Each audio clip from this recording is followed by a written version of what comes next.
The narrow streets of Naples were settling into an uncommon quiet at midnight. Most of the day's clamor had died down.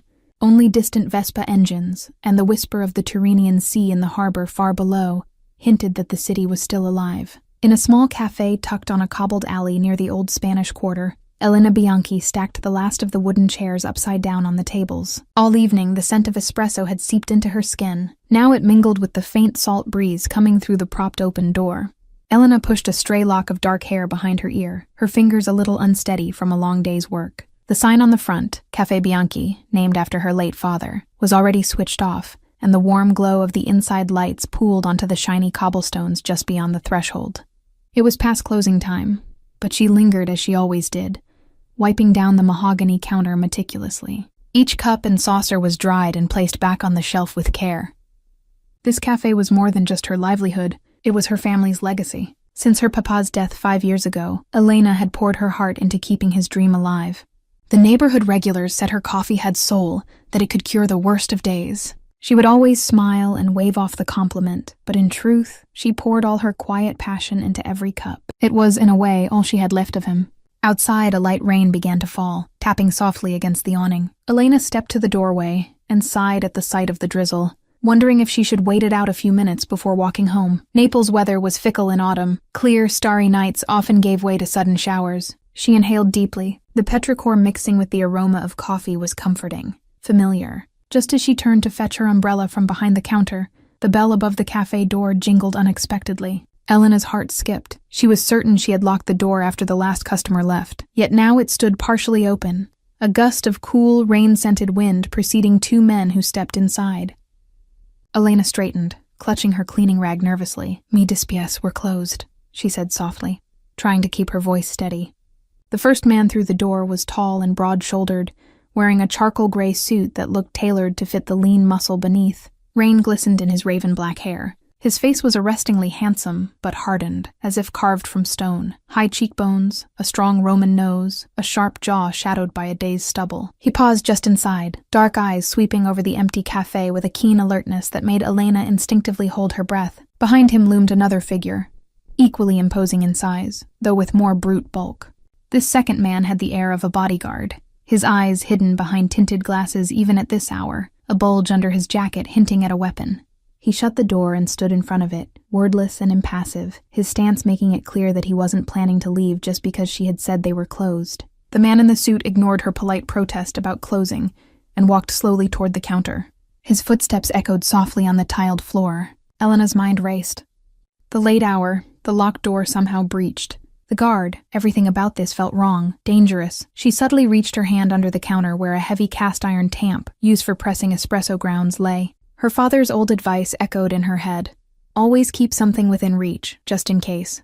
She had laughed it off then. What trouble could a humble coffee shop see? But alone at midnight with 2 strangers, she felt a tremor in her chest that she fought to control. The man stopped at the counter but did not sit. Up close, Elena noticed a thin scar slashing through his left eyebrow, the only blemish on his otherwise striking face. He looked down at the rag in her hand, then at the immaculate counter, and one dark brow arched slightly. "You keep a very clean shop," he said, voice low and resonant. Despite the quiet tone, it carried an unmistakable authority that sent a chill up her spine. "Grazie," Elena replied cautiously. "But as I said, sir, we're closed for the night. Perhaps you could come back in the morning. I'll be happy to serve you then." He tilted his head a fraction. He seemed to take stock of her, her petite form in a simple blue dress beneath her apron, the tiredness she tried to hide behind polite brown eyes, the slight quiver in her hand that still clutched the rag. Something unreadable flickered in his gaze. "Forgive the intrusion," he said, not sounding particularly apologetic at all. He slipped a hand into his suit jacket. Elena stiffened, but he merely produced a sleek phone, glanced at the time, and then back at her. "It is late, I know, but I was walking by and saw the light. I had a craving for a good espresso. Most places in this city," he added with a faint curl of his lip, "don't know how to make it right. They drown it or burn it." Elena found herself blinking in surprise. The last thing she expected was a complaint about coffee quality at this hour from a man like him. There was an accent to his Italian, not foreign but refined, from the north maybe, or perhaps just educated. Despite the rough edges of his appearance, he spoke with a controlled elegance. We take pride in our espresso, signore," she said carefully. Her mind was still urging her to find a way to get these men out as quickly as possible, yet her barista's heart fluttered with the instinct to prove her craft. But it's past midnight. The machines are already cleaned. His eyes locked onto hers, and the words died in her throat. He didn't glare. It wasn't necessary. His stare alone commanded obedience. 1 cup, he said, raising a single finger. It was not exactly a request. Elena realized her pulse had quickened. She glanced at the door. His guard still stood there, arms crossed, making it clear there would be no easy exit. If she refused again, would they leave peacefully? Looking back at the man before her, Elena had a feeling that no wasn't a word he heard often. Swallowing, she gave a tight nod. Please, take a seat. I'll make you the best espresso in Naples, she said, injecting a gentle confidence into her voice that she didn't quite feel. He finally sat, choosing the stool at the counter directly across from her. The overhead lamp cast a golden glow on the rich walnut of the bar and illuminated the man's eyes. She dared a fuller look at him as she turned to the espresso machine. His gaze had drifted to the photographs on the wall. Old black and white pictures of Naples, and one of Elena's father grinning as he held up a giant coffee bean sack on opening day years ago. The man's expression was unreadable, but at least he wasn't watching her every move now. Elena busied herself with the familiar motions, heating the machine, grinding fresh beans with soft whir, tapping the grounds into the portafilter. Her nerves steadied as she focused on her craft. If coffee was going to be her last act of the night, she vowed it would be a damn good one. She tamped the grounds with firm pressure, just so, then locked the portafilter in place. The machine hissed, and soon a thin stream of espresso trickled out, filling the silence with the comforting sound of brewing. Rich, dark liquid pooled into the tiny ceramic cup, topped with perfect crema the color of hazelnuts. The aroma wafting up was robust and nutty, with a hint of sweetness. On a whim, Elena reached for a small tin she kept on a side shelf. Inside was a mixture of spices she had blended herself, her secret touch. A pinch of cinnamon, a dash of cocoa, and a hint of something floral. Lavender from the bushes her mother once tended. She only added this mix for certain customers, those who needed an extra smile. It wasn't traditional, but her father used to say Elena had a gift. She could taste people's moods, and brew accordingly. Right now, her instinct told her this stranger carried a great weight on his shoulders, even if he wore it like armor. Perhaps a touch of warmth in the cup might crack through it, even a little. She frothed a small pot of milk to a silky microfoam. Normally, espresso in Naples was taken straight, but Elena felt compelled to craft this cup her way. She poured the espresso into a slightly larger demi-tasse, added a delicate spoon of the spiced foam on top, and carefully etched a tiny, artful swirl. It wasn't quite a latte art heart. She wouldn't go that far. But the design added a personal flourish. Sliding the saucer in front of the man, Elena mustered a polite smile. Un espresso speciale, signore, she said softly. He looked at the offering, one eyebrow lifting again in mild surprise at the foam's artistry. There was a tension in his shoulders that hadn't eased since he walked in. Now, as the scent reached him, he inhaled slowly. Elena almost imagined she saw that hard chest rise more deeply, the broad frame relaxing by a degree. He lifted the tiny cup to his lips and took a sip. Time seemed to pause. The man's dark eyes widened a fraction. He lowered the cup, staring at it as if it had uttered a secret. For a moment he was very still. Elena's own breath caught. Did he dislike it? Had she offended him by altering the espresso? That flash of concern was quickly overshadowed by fascination. She could swear a flicker of emotion passed over his chiseled features. So quickly she might have imagined it. A quiver in the steel of his gaze. A parting of lips not to bark in order but in something like astonishment. He took another sip, slower this time, eyes closing as he savored it. When they opened again, Elena was startled by the change she saw. The harshness in his face had softened, replaced by something almost vulnerable. He placed the cup down gently on the saucer with a soft clink. Chi l'ha fatto? His question came quietly, but it vibrated with intensity. Who made this? Elena blinked, unsure if she heard right. Prego? The man's eyes drilled into her, the earlier softness gone, replaced by a different kind of urgency. He switched to English, each word clipped. Who made this coffee? Elena felt a jolt. She had never heard those words spoken with such gravity, as if the answer mattered more than anything. I did. I made it, she said, raising her chin slightly. She didn't know why her heart was pounding. She only knew that this moment was suddenly charged, like the air before a thunderstorm. He stared at her, unblinking. Outside the rain pattered, and a distant thunder rumbled over the bay. The bodyguard shifted at the door, casting a glance at his boss, evidently unsure what was happening. The man in front of her, this stranger who exuded danger, leaned closer over the counter. Elena could smell the clean, expensive scent of his suit, mixed with rain and a trace of cologne. His voice dropped to a near growl. What is your name? Her lips parted. Something in his tone compelled an answer. Elena, she whispered. Elena Bianchi. Elena, he repeated quietly, as if testing how it felt on his tongue.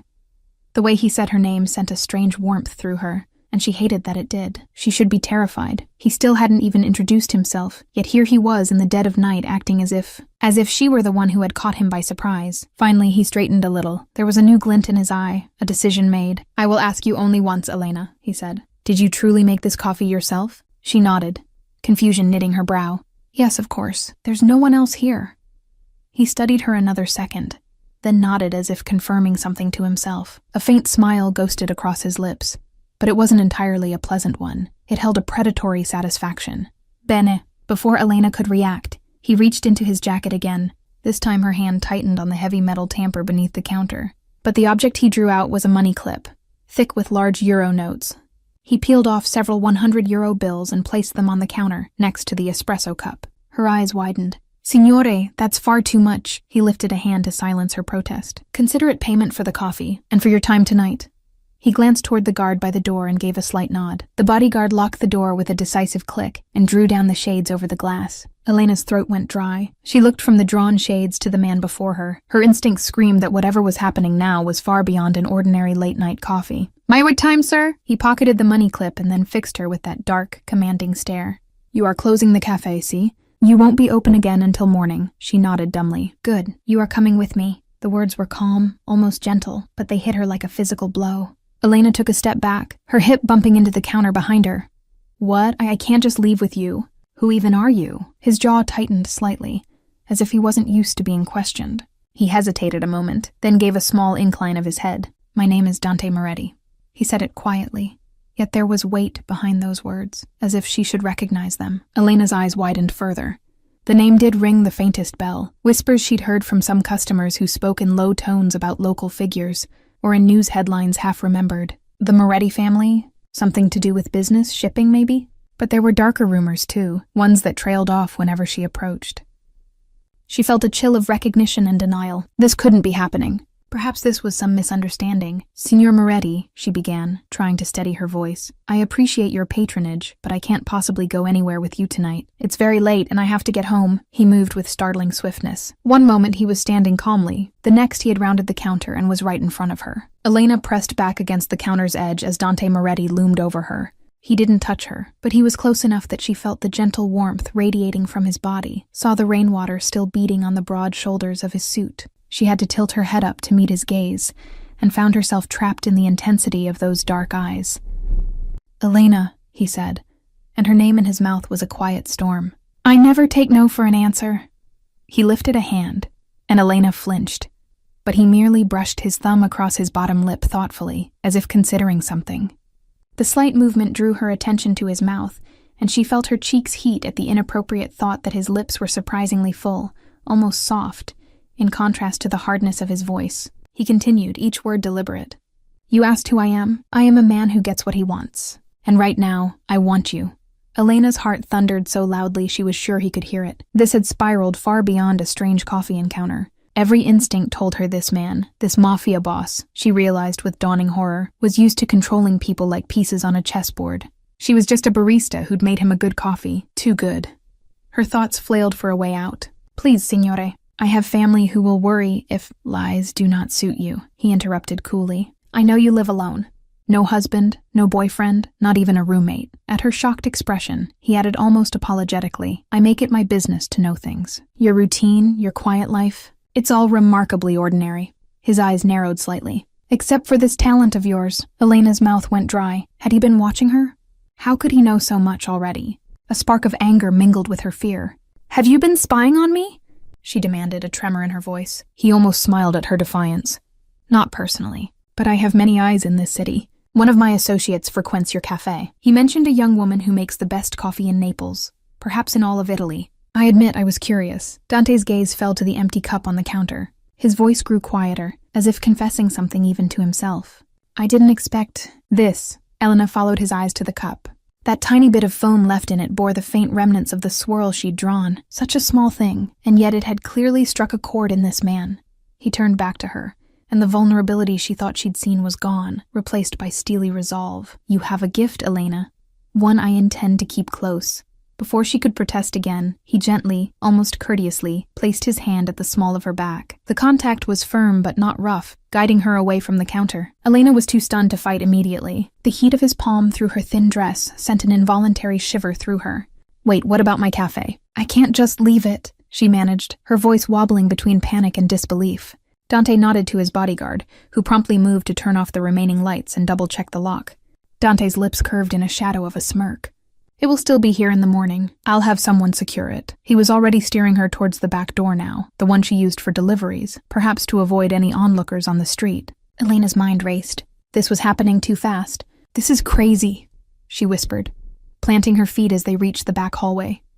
"You can't just take me. I'm not some object you can own." Dante paused. In the dim light of the corridor, his eyes flashed dangerously. For a moment, the air was taut. Then he stepped closer, and Elena's breath caught as her back met the wall. He lifted a hand as if to touch her face, and she flinched. He stopped, his fingers hovering just above her cheek. She could feel the warmth of him, the tremor in her own body at his nearness. "I'm not going to hurt you," Dante said, voice unexpectedly gentle. The contradiction between his tender tone and the ferocity in his eyes made Elena's head spin. "But understand this, you are mine now. And I protect what is mine." His words hung in the air. Elena stared up at him, her heart in her throat. There it was, the claim, made in a dark alleyway behind her family cafe in the middle of the night. She should have been terrified.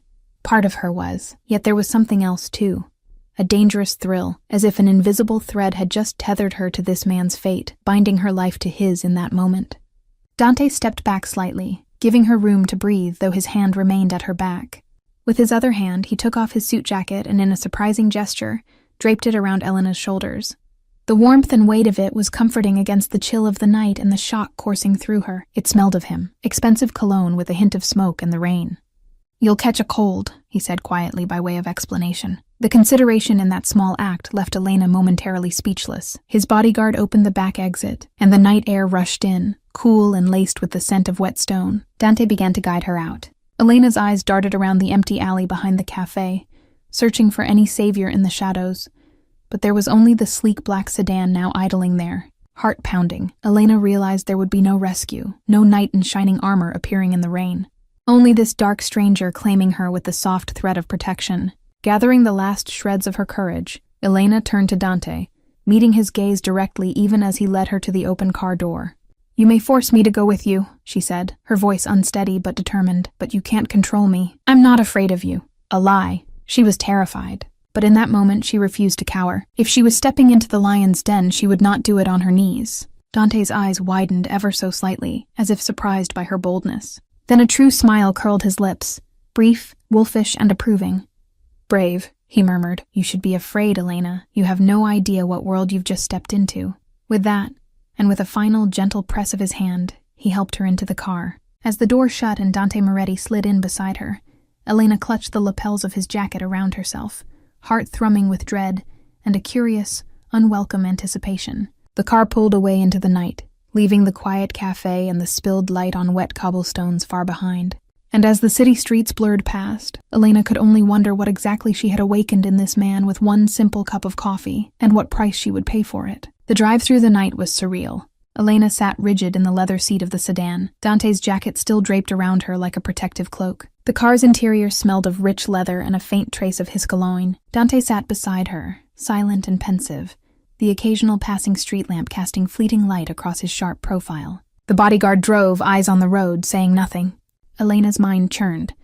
She had replayed Dante's words in her head a dozen times already. "You are mine now." The sheer audacity, the arrogance, and yet he had also said, "I protect what is mine."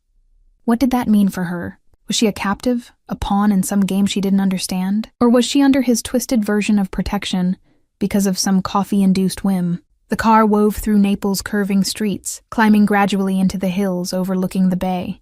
The rain had stopped, leaving the city glistening. When Elena caught a glimpse of Castel Sant'Elmo illuminated against the dark sky, she realized they were heading toward the wealthy district of Vomero, or perhaps further toward Posillipo. Indeed, after a few more turns, the sedan passed through tall wrought iron gates that opened at their approach. They drove down a long cypress-lined driveway. Ahead, an elegant villa emerged from the darkness. Soft lights glowed along a two-story facade of warm terracotta and stone. Manicured gardens flanked the entrance. the silhouettes of statues and a fountain visible in the courtyard.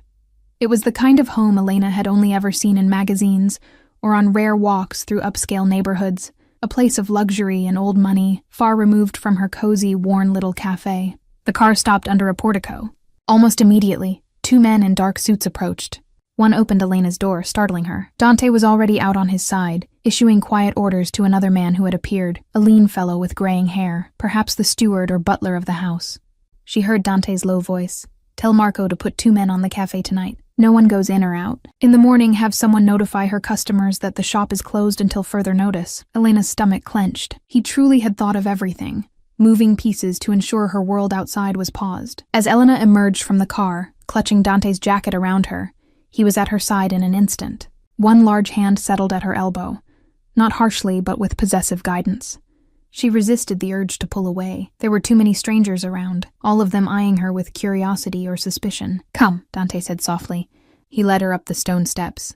The double doors opened, revealing a grand foyer. The floor was polished marble, and a chandelier cast a gentle glow from the high ceiling. The walls were adorned with tasteful art, landscape paintings, and one that caught Elena's eye, a portrait of a woman with kind eyes and a gentle smile, painted in an old style. The resemblance in those eyes to Dante's was subtle but there. Perhaps this was a relative, maybe his mother when she was young. Elena had little time to take it in. Dante guided her through the foyer, dismissing the suited men with a nod. They dispersed, as if his silent command was understood without words. The older steward hovered nearby. Dante addressed him quietly. "Gianni, prepare the green room for our guest, and have Valentina bring some dry clothes. Elena is staying here indefinitely."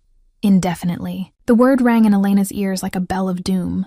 She found her voice as the steward nodded and hurried off. "Signor Moretti," she began, trying to control the tremble. Dante, his given name felt strange on her tongue, but he had never told her how to address him. "I don't understand what you expect of me. You can't just uproot my life like this. I have responsibilities. A business. I can't simply disappear." He turned to her, studying her face. In the better light of the villa, the severity of his features was more pronounced, but so was the exhaustion around his eyes, a faint shadow, as if even someone as formidable as Dante Moretti was not immune to weariness. "I can and I have," he replied. "For now, consider yourself on a hiatus from your previous life." Anger flared in Elena's chest, beating back some of the fear. "You mean I'm your prisoner?" "Ospite," he corrected gently in Italian. "My guest. You have my protection, my hospitality." His voice hardened a fraction. "But yes, until I say otherwise, you will stay within my world." Elena's hands balled into fists under the jacket. "All this for a cup of coffee?" For the first time, she saw uncertainty flicker across his face. Dante glanced away, jaw tense. "It's more than that," he said after a moment quietly. "You wouldn't understand." "Then help me understand," she pleaded. "Because right now I feel like I'm being punished for doing my job well." Dante's eyes flashed as they met hers again. "Is that what you think this is? Punishment?" He stepped closer, and instinctively Elena stepped back, bumping into one of the marble columns lining the hall. Dante stopped himself, exhaling slowly as if reining in his intensity. "No, not punishment. Salvation." The word hung strangely in the air. Elena shook her head in disbelief. "I don't need saving." At that, Dante's expression grew haunted. He lifted a hand as if he might touch her cheek where a tear of frustration had escaped down to her jawline. But he did not complete the gesture. "Everyone needs saving from something," he murmured, almost too low to hear, then turned sharply as footsteps approached. A woman in her 50s, dressed in a crisp blouse and skirt, appeared carrying a stack of folded clothes. She offered a polite smile to Elena. "Buonasera, signorina. I'm Valentina, the housekeeper. I've brought you some dry clothes for the night." Her tone was warm, with a local accent. It was perhaps the first truly friendly voice Elena had heard this night. Elena managed a faint grazie as she accepted the clothes.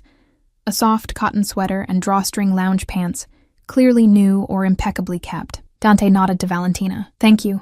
We'll manage from here."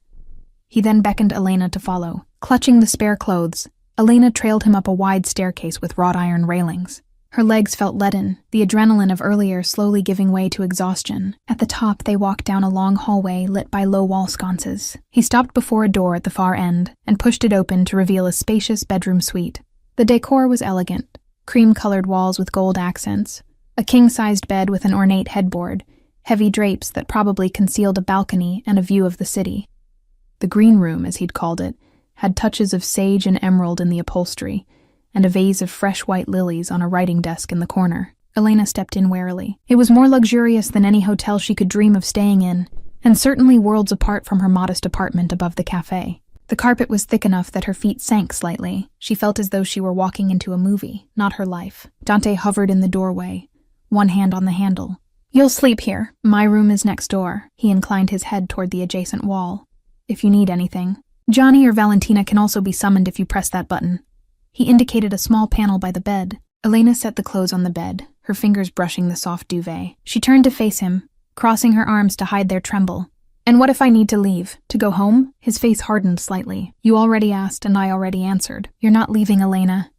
She took a shaky breath. "This is kidnapping, you realize? You can dress it up as hospitality, but I'm here against my will." Something akin to regret flickered in his dark eyes. "I prefer to think of it as persuasion. I'm giving you an opportunity. Protection and resources far beyond what your old life could. In time, you'll understand." He paused, then added with a touch of dry humor, "If I truly meant you harm, I wouldn't have bothered with clean clothes and a comfortable bed." Elena bit her lip. He had a point. If he were a monster, he could have thrown her in a cell or worse. That he was extending courtesy complicated her feelings. Still, it was twisted to snatch her away like this. "I don't want any of this," she whispered. "I was happy in my old life, as you call it." Dante's expression softened ever so slightly. "Happy, perhaps content, in a small way, but safe? The city is not as harmless as you believe, Elena, and after tonight, your world has changed." He looked as if he wanted to say more, but he fell silent. Instead, he walked inside and over to the tall windows. He drew aside a curtain, revealing a set of French doors that opened onto a balcony. Beyond Naples sprawled a carpet of lights cascading down to the dark bay. Even at this hour, ships' lights bobbed in the distance, and the outline of Vesuvius loomed under a cloud-hazed moon. "I grew up in this city," Dante said quietly, still gazing out. "I know what it can do to those who are unprepared for its cruelties. I've seen good people broken because they were in the wrong place, the wrong time, or simply because someone with power decided to take what they wanted." He glanced back at her, his silhouette sharp against the night sky. "I have the power here, and I decided I wanted you safe with me. Consider it a stroke of fate, if you like, the same fate that led me to your cafe tonight." Elena hugged herself, both unnerved and strangely moved by the speech. It almost sounded as if he was trying to justify his actions to himself as much as to her. "Get some rest," Dante said, letting the curtain fall back. He moved to the door, pausing beside her as she stood frozen near the foot of the bed. For a moment, he looked as though he might reach out and touch her shoulder or brush that stray lock of hair again. His hand lifted slightly, but then he clenched it and let it drop. "We'll talk more in the morning. I'll have breakfast sent up for you." She nodded mutely, and he stepped out into the hall. Before he closed the door, he added, "Oh, and Elena." She looked up. His gaze bore into hers, an unspoken apology and command all at once. "Do not attempt to leave. My guards are under strict orders. I would hate for you to get hurt by misunderstanding their duty." It was a gentle warning, yet a warning nonetheless. Elena's throat tightened. She managed to reply past it. "I understand." The words tasted bitter. Dante lingered a second, eyes searching hers. Then with a curt nod, he pulled the door shut. Elena stood there in the silence, the reality crashing down on her fully. A soft click told her he had locked the door from the outside. So much for being a guest. She exhaled shakily and went to the door, testing the handle. It was indeed locked. Anger, fear, and an unexpected twinge of grief welled up inside her. In the span of a few hours, her life had been turned upside down. She pressed her forehead against the heavy wooden door, fighting the sting of tears. "Papa," she whispered, as if her father could somehow hear. "I wish you were here. You'd know what to do." No answer came from the silent room. After a few minutes, Elena mustered the will to move. The damp dress clung uncomfortably to her skin, a reminder of the rain and the chaotic evening. She peeled Dante's jacket off her shoulders and carefully placed it over the back of a velvet armchair. Hesitating only a moment, privacy felt strange in a place full of strangers. She went into the adjoining bathroom to change. The bathroom itself was larger than her kitchen back home, decked in marble and bronze fixtures. In the mirror, she saw a pale face, wide brown eyes still brimming with residual panic, and dark hair tumbling loose from its ponytail. She looked exactly as she felt, a small, lost cafe owner out of her depth in the halls of a crime lord. Because that's what Dante Moretti was, wasn't he? All the signs pointed to it. The guarded estate, the men with guns, the way his name made her recall hushed warnings, mafioso, the word she'd been avoiding thinking outright. Elena shut her eyes. How could she have ended up here? Because you made him a damn coffee that stirred some ghost in him, she thought ruefully. Who could predict that? She changed into the soft sweater and lounge pants Valentina provided. They fit reasonably well, though a bit loose in the waist and long, probably clothes kept on hand for female guests, or maybe purchased new by staff at Dante's direction on a moment's notice. The idea of other guests made her uneasy. Was she truly the first woman Dante had whisked into his home like this? Perhaps not, though something in his demeanor tonight felt different, even to her inexperienced perspective. Dressed in dry clothes and physically more comfortable, Elena returned to the bedroom. Exhaustion pulled at her, but her mind refused to rest. She went to the balcony doors and hesitantly opened them, needing air. A small terrace extended out, complete with a wrought iron balustrade and a view that made her breath catch. Naples sprawled under the moonlight, the hills dotted with golden lights, and beyond that, the vast black sea merging with the sky. The rain had washed the air clean. Even from up here, she could smell damp earth and distant brine. It might have been peaceful, if not for the turmoil inside her. Pulling the sweater's sleeves over her hands, Elena stepped out and leaned on the railing. The cool night breeze tickled her face, soothing the heat of earlier tears. She tried to think logically. Dante didn't seem intent on harming her. If anything, he was disturbingly concerned with her well-being. But he had essentially admitted to having her watched and now confined. Perhaps he truly believed he was protecting her, but his presence was the very thing that endangered her now. Still, she felt a flicker of gratitude toward Valentina for speaking plainly. The staff's loyalty to Dante suggested he had earned some respect beyond mere fear. She recalled how he'd said the city could break people, that he'd seen it happen. Was that why he'd looked so pained when she claimed she didn't need saving? Who had he lost to Naples' underworld? Perhaps his mother. There was sadness when he mentioned people with power taking what they wanted. Everyone needs saving from something, he had said. What did he need saving from? A man like Dante Moretti would never admit to needing help.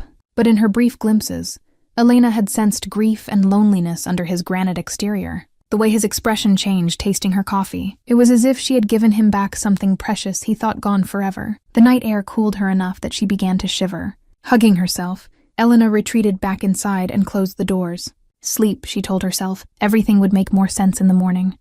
She approached the bed and found her phone on the nightstand. Her heart leapt. Perhaps she could call for help. But upon picking it up, her hope fell. The screen was black. The battery must have died hours ago, and her charger was at her apartment. Even if it had power, who would she call? The police? She imagined that scenario, telling them the notorious Dante Moretti kidnapped her. He likely had half the local force in his pocket, and the other half too afraid to cross him. And if she angered him by involving police, no, that could make things worse. For her and her beloved cafe too. She set the phone down with a sigh. There was also a new note next to it she hadn't noticed before, a handwritten card. It read simply, "Please let us know if you need anything. We are at your service, Gianni." A formal courtesy from the steward, perhaps slid in while she was changing. It struck Elena how even the household staff were treating her with respect, as if she were an honored guest rather than a prisoner. Maybe Dante expected obedience from his people, but Valentina's kind eyes and Yanni's note hinted at genuine concern. Did they see this often? Women abruptly brought here? Or was this unusual enough that they were trying to make her comfortable? Too many questions, not enough answers. Her exhaustion finally demanded priority. Elena turned off the lights except a small bedside lamp and slipped under the covers. The bed was heavenly, but it felt foreign. For a long while she stared at the ceiling, thoughts darting between fear of what tomorrow might bring and an unsettling curiosity about the man beyond the wall. In the silence, she listened. Somewhere in the house, muffled through walls or perhaps drifting from an open window down the hall, she heard the faintest strains of music. A piano, playing a slow, melancholic melody. The notes were soft, but soul-stirring, each chord lingering with emotion. Elena found herself holding her breath to catch the tune. It was beautiful, haunting and tender. She had no idea Dante played, but she instinctively knew it was him. There was too much unspoken feeling in each press of the keys for it to be anyone else. The melody carried a sorrow that tugged at her heart, as if each note was a secret wound laid bare. Elena rose from bed, drawn to the sound. Barefoot and quiet, she crept to her door. She knew it was locked, but she leaned her ear against the wood. The music was clearer here. Yes, it was coming from somewhere nearby, maybe a room adjacent to his, or a parlor downstairs with an open door. She closed her eyes, listening intently. The song swelled gently, then faded into silence, the last note hanging in the air. Elena realized she had tears on her cheeks. She brushed them away, confused by her own reaction. She was empathizing with her captor's loneliness, when she should be plotting escape or cursing his name. But that music, it spoke to the part of her that had lived with loss and longing too. The part that got up each day to run a cafe alone, serving cheerful warmth to others while inside she still ached for her father's guidance and her mother's presence.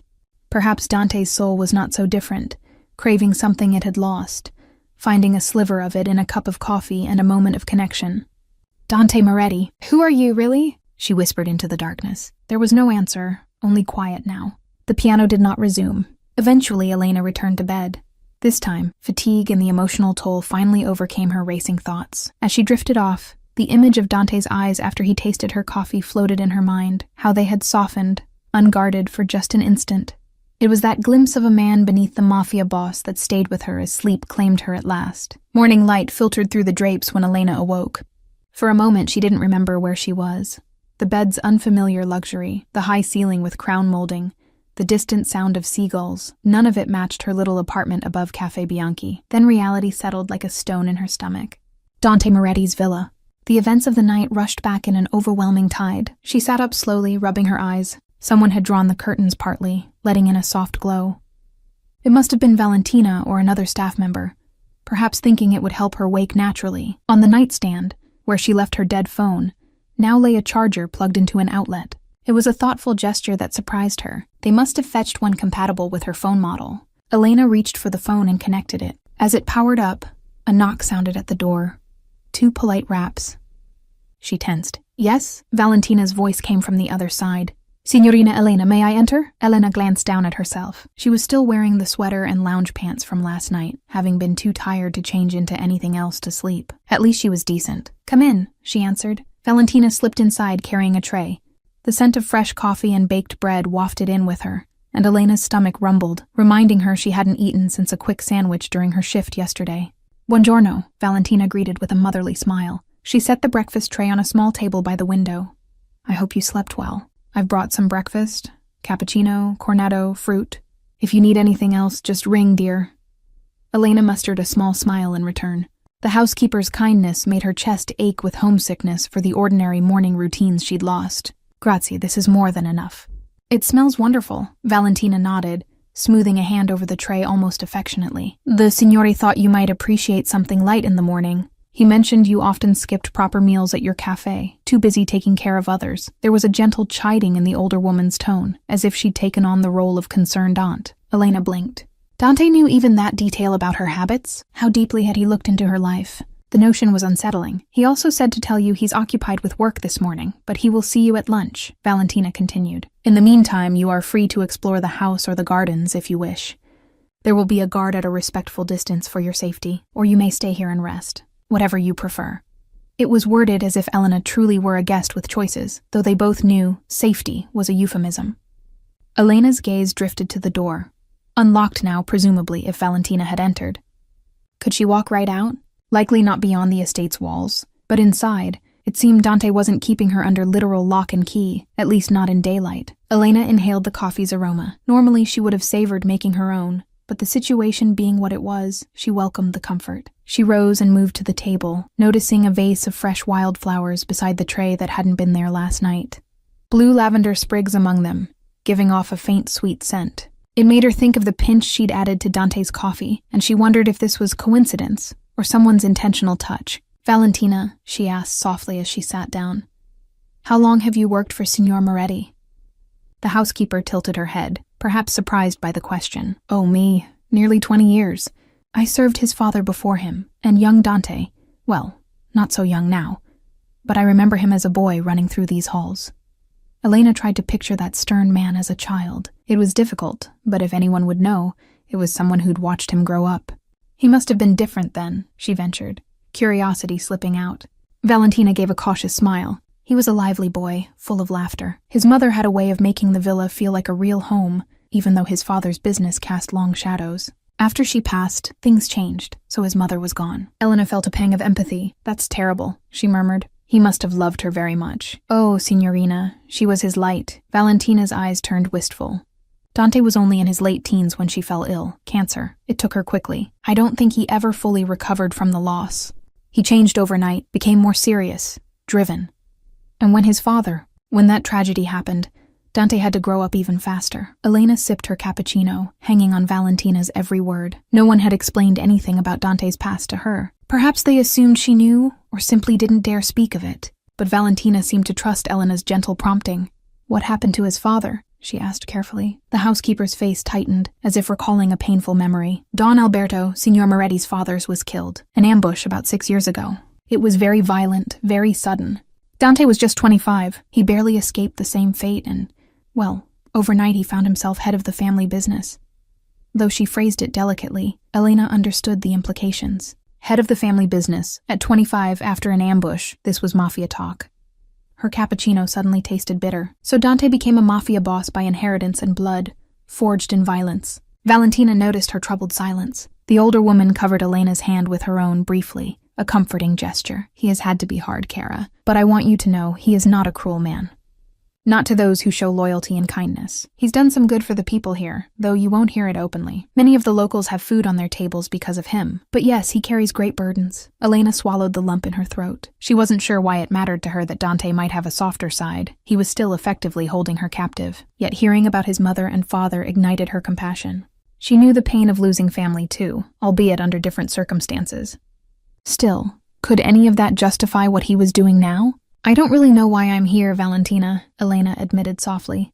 He says it's for my protection, but from what? Is someone actually trying to harm me, or is it just that he wants me under his thumb? Valentina's eyes darted to the door, as if checking for eavesdroppers. Satisfied they were alone, she answered, "All I'll say is that this house has been quieter since you arrived. In all these years, I haven't seen Signor Dante react to anyone the way he did with you. Whatever reason he's given you, I think he's still figuring it out himself, dear." She patted Elena's hand again. "Just be patient with him, and stay safe. These are dangerous times." Before Elena could press for more, Valentina excused herself to let her eat in peace, reminding her to ring if needed. Elena nibbled a flaky cornetto, her mind swirling. Dangerous times, Valentina had said. Perhaps Dante truly did fear for her safety, though likely it was his fault she was in danger at all, drawing her into his world. Still, she felt a flicker of gratitude toward Valentina for speaking plainly.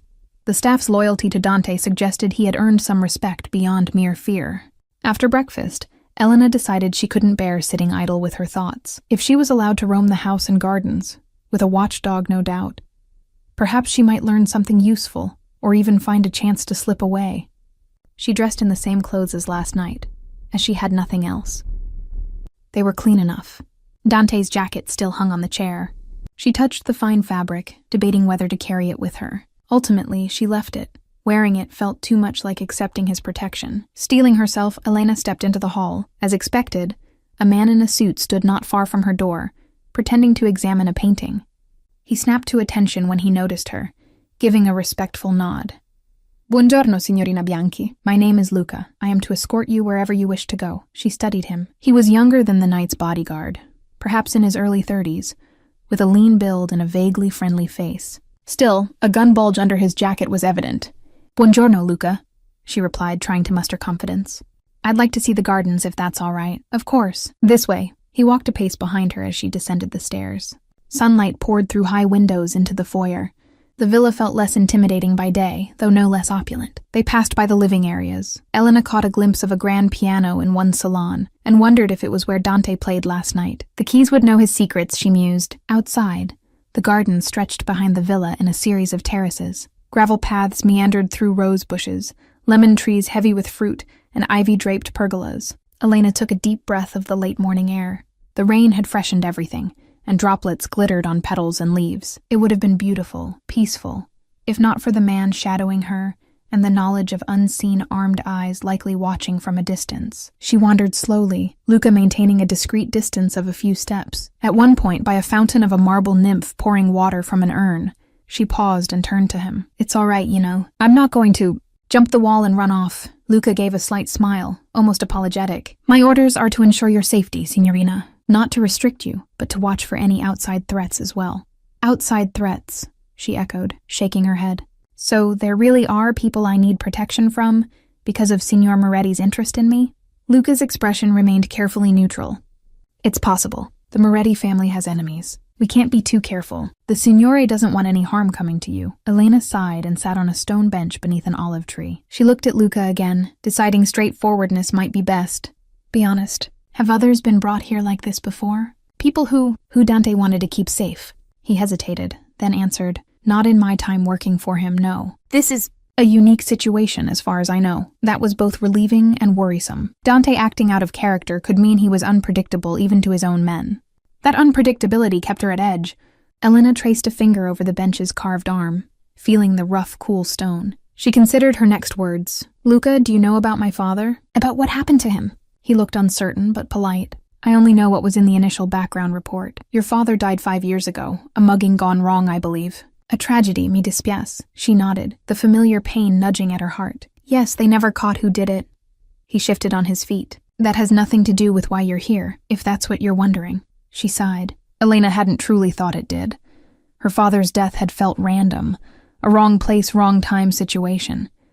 But in her new circumstances, paranoia crept in that perhaps everything in her life might connect in ways she never realized. Well, thank you for being honest, Luca, she said quietly, standing up again. The guard inclined his head. As she continued along the path, she found herself near the back wall of the estate. Just beyond, she glimpsed the rooftops of the city cascading downhill. It struck her how close and yet unreachable her old life was. Just beyond this wall were the streets of Naples she knew, the people who might be looking for her now. She thought of her cafe shuttered this morning. What would her regulars think seeing it closed? Perhaps Gianni had left a note as Dante ordered. But for how long? Could she really be kept away indefinitely? Elena's chest tightened. She missed the familiar routine, the sense of purpose each day gave her. Here she felt like a caged bird, fed and watched but with no freedom to sing her own song. Impulsively, she turned to Luca. I'd like to walk along the wall if I may. Get a view of the city. Luca looked at the high stone wall that marked the property's boundary. It was about 8 feet tall, topped with decorative iron spikes and probably security sensors. Of course. Please stay on this side, though. What did he think? That she'd start climbing? She forced a bland smile. Don't worry. They walked parallel to the wall until they reached a corner where a large oak tree's branches partially arched over from outside. Here, through the foliage, Elena could see a slice of Naples beyond, a patchwork of faded pastel buildings, laundry lines, and the dome of a distant church, normal life carrying on without her. Emotion swelled. In a sudden rush of defiance, Elena's feet moved of their own accord. She broke into a sprint, following the wall toward where she remembered the front gates might be.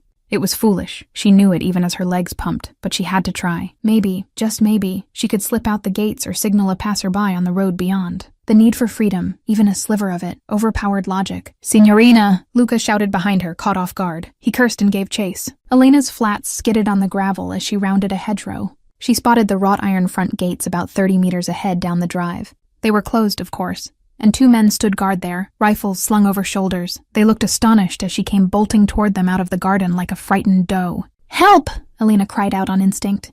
Aiuto per favore. The guard stiffened. One moved to block her path, unsure whether to point his weapon. The other reached for a radio. Luca's heavy footsteps were right behind her now. Panic ignited. She'd only have one chance. Elena veered off the drive and onto the grass, aiming for the narrow gap where the gate met the stone post. Maybe she could squeeze through or at least be seen from the outside road. She saw a flash of a car passing beyond the bars. Normal people just meters away. Suddenly, strong arms wrapped around her from behind, lifting her off the ground. Basta! Luca's voice barked in her ear as she struggled. Stop, Elena! She kicked and squirmed. Let me go!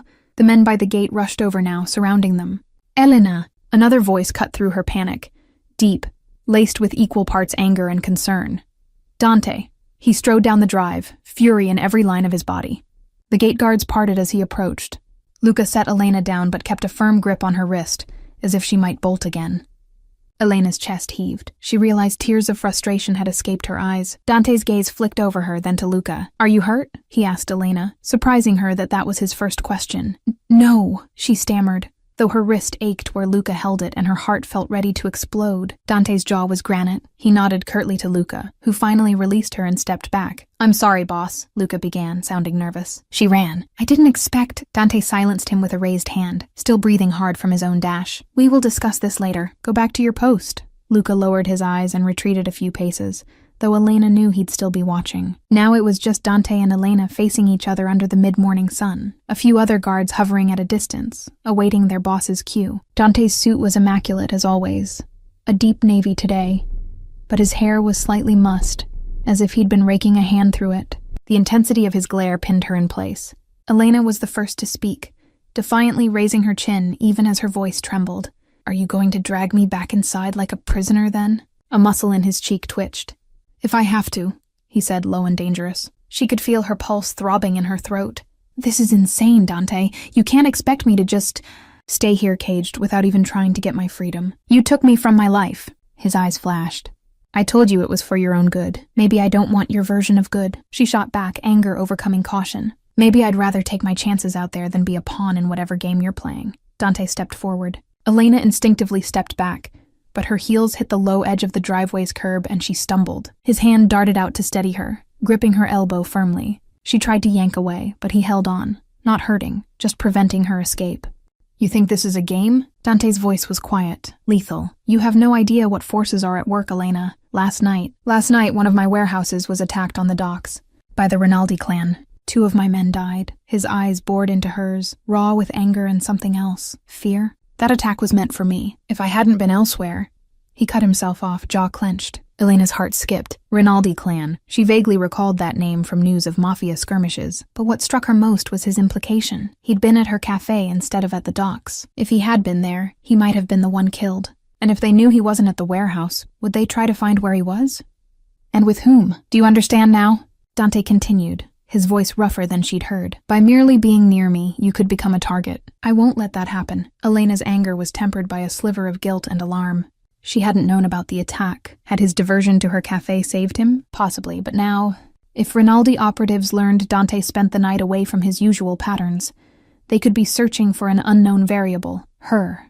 You should have let me go then, she whispered. If I wasn't with you, if they don't know about me, I wouldn't be in danger. Dante shook his head, frustration evident. It's too late for that. You think I'd risk it? If you went back now, they could still find you. Or worse, you'd go to the police, raise noise. That would draw even more attention. He was right, though admitting it felt like defeat. Elena's shoulders slumped. So what now? I'm stuck here until your war with Rinaldi is over? That could be months, years, if ever. His grip on her elbow loosened slightly, turning almost into a caress as his fingers slid down to her forearm. I don't know, he said, a trace of weariness in the admission.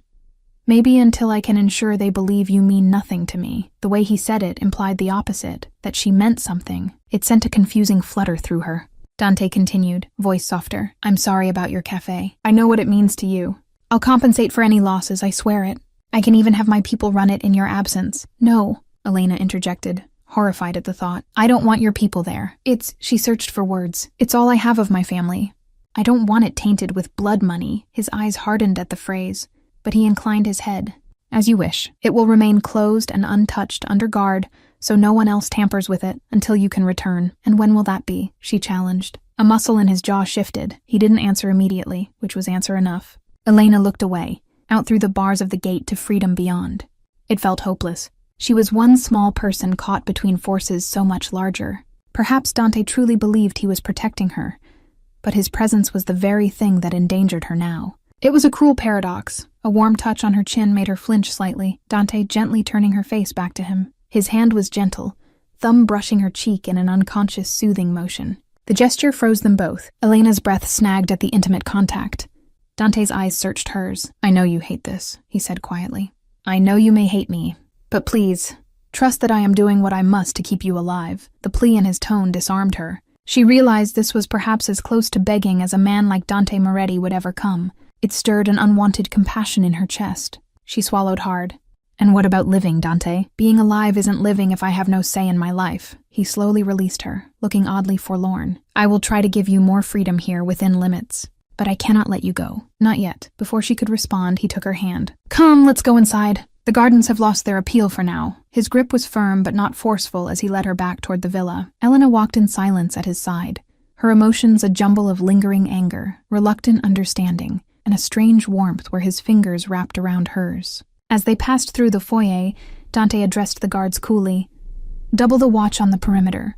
And Luca, report to Ricardo for reassignment. The younger guard who'd chased her looked chagrined, but nodded, heading off. It seemed he was being removed from her detail, likely punished for letting her nearly slip out. Dante guided her not back upstairs, but toward a sunroom that opened to the side gardens. It was a beautiful space, with arched windows and a view of a lemon grove. Light spilled across a mosaic floor and a table set for lunch with fine china and crystal. A spread of antipasti, salads, and pasta was laid out, as if nothing unusual had happened this morning. The domestic normalcy of it all was almost absurd. He pulled out a chair for her. Elena sat stiffly. Dante took the seat opposite. A server appeared silently with wine and water. Dante dismissed him with a glance once the glasses were poured. For a while they ate in silence. Elena hadn't realized how hungry her escape attempt had left her. Adrenaline followed by stress left a hollow feeling that food now filled. The fare was delicious. Tomato and mozzarella drizzled in olive oil. A warm vegetable frittata, a basket of fresh bread. She ate mechanically, aware of Dante's occasional furtive glances at her. Was he expecting her to lash out again? Or perhaps he was debating how to handle her. Halfway through the meal, Dante finally spoke. "I regret that you had to see that side of my life out there. The violence, the threat. I had hoped to keep it from you as long as possible." She set down her fork. "You mean you were going to hide the fact that you're at war with another mobster clan? How long could you possibly keep that secret?" His lips pressed into a thin line. "I told you from the start, I have enemies. I was hoping Rinaldi would not involve outsiders, but they are desperate." He toyed with the stem of his wine glass. "They know they cannot easily get to me, so they will look for leverage." "Me," she said, just to lay it bare. His silence confirmed it. Elena took a sip of water, trying to steady herself. "Dante, this isn't fair. I'm nobody. I have nothing to do with your world or their world. Why would they care about me except that you seem to care?" She watched her words hit him. Dante leaned back, gaze intense. "You underestimate yourself. You think being nobody will protect you. Men like Rinaldi have burned entire families just for a hint of association with me. If he even suspects I have a personal interest in someone, he'll exploit it. That's how these games are played." Elena shuddered. She had heard of such things in passing. Mafia reprisals on families. Innocents caught in feuds. It always felt distant, like a movie or a grim legend of the city's underbelly. Now she was perilously close to it. "Then maybe you should stop having a personal interest in me," she said softly, though her chest tightened painfully as she did. "Just let me go back and pretend last night meant nothing. Isn't that safer? For both of us?" For a long moment, Dante didn't reply. His dark eyes bored into her, and she could almost feel the conflict within him. At last he spoke, each word measured. "Do you truly want that? To pretend none of this ever happened? To return to your life and forget our paths ever crossed?" Elena opened her mouth and closed it. It was the obvious answer. Yes, of course she wanted her normal life back. Didn't she? But as she sat in this sun-drenched room, across from the dangerous man who'd thrown her life off course, she found the thought of never seeing him again unexpectedly hollow. It must have shown in her hesitation. Dante's expression softened just a bit. "I can't let you go, Elena. Perhaps it's selfish. No, it is selfish. But what I want, and what will keep you safe, happen to align." She looked down at her plate, heart thudding. The honesty in his voice disarmed her more than any threat could. When she lifted her eyes again, she braved a question that had been swirling in her mind. That coffee. What did it mean to you? Why did it affect you so much? Dante's shoulders tensed subtly. He glanced away, out to the lemon trees. "My mother," he said at length. "She used to make coffee just like that, with a pinch of cinnamon and cocoa. She had her own little twist. She'd stir it with a sprig of lavender from her garden. She said it was to remind us that even bitterness can carry a hint of sweetness from the earth." Elena's breath caught. She hadn't known. Last night's whim in making his espresso special suddenly took on immense significance. "My mother loved lavender too," she murmured. "She taught me to use it in small doses, even in cooking. That's why I started experimenting with it in coffee." Dante's gaze returned to her, gentler now. "When I tasted it, for a moment I thought I was dreaming. It was like stepping into a memory of simpler times. Safe times," he paused. "After my mother died, I never tasted coffee made that way again. I forgot how much I missed it. How much I missed her." A silence fell. Elena felt the weight of his confession, the vulnerability he was entrusting to her. She realized this was the first deeply personal conversation they'd had that wasn't fraught with anger or commands. He was opening a door to his past, and in doing so, he seemed more human than ever. Softly she asked, "Is that why you brought me here? Because of that memory?" Dante's lips curved in a sad half-smile. "It started with that, perhaps. In that moment, you gave me something I hadn't felt in years. I wasn't about to let it slip away, but then I saw you, your courage. The way you didn't cower even when you should have. I was intrigued, more than I've been by anyone in a long time." He leaned forward slightly, resting his forearms on the table. "I won't lie, Elena. I am not used to denying myself what I want, and I wanted to know more about you. Keeping you here was as much a selfish desire as it was a protective measure." Elena appreciated the honesty, twisted as the situation was. She tucked a strand of hair behind her ear. A nervous habit. "I'm just an ordinary woman running a cafe. What could possibly intrigue a man like you?" "You're wrong," Dante said, shaking his head slowly. "There's nothing ordinary about the way you make people feel. I watched you before I came in that cafe. I saw how you treated your customers, each one like family, with warmth and genuine care. In Naples, in my life, that kind of warmth is rare. It draws me like a moth to flame, and yet you have a strength under it. When I confronted you, you didn't break." He gave the slightest nod as if acknowledging her attempt to run. "Even now you push back. Most people don't dare. You do it without even realizing, like it's just who you are.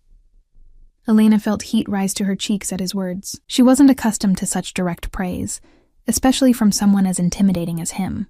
She didn't know what to say. Part of her wanted to refute it, say he had an overly romanticized view. But another part, one that fluttered treacherously in her chest, was flattered and moved.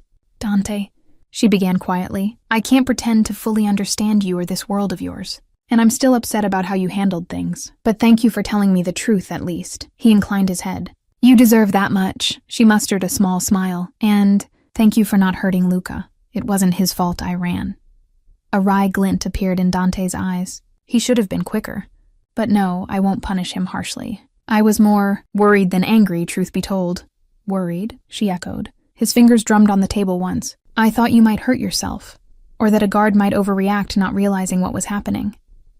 If you had made it out into the road, who knows what trouble you'd find. Naples isn't gentle to a lone woman in distress, even without mobsters in pursuit." Elena nodded slowly. That was likely true. In her desperation, she hadn't considered what she'd do after running. Just kept thinking, away. Maybe in broad daylight she'd find help, or maybe not. She was naive to think running blindly was a solution. "I promise I won't do that again," she said softly, surprising herself. "Running, I mean, at least, not recklessly." She met his gaze earnestly. "But you have to promise me something too." His dark brows rose slightly. "You're bargaining now?" "I suppose I am," she said, folding her hands to stop them from shaking. "Promise me you'll do everything in your power to resolve things quickly, so that I can go home. If it's truly Rinaldi making it unsafe, then end it. End the feud, or defeat him, or whatever it takes." Dante studied her, and she saw a flicker of admiration. "You drive a hard bargain, signorina. Is that a promise?" she pressed. He lifted his wineglass in a half-toast. "On my honor. I will end this conflict as swiftly as possible."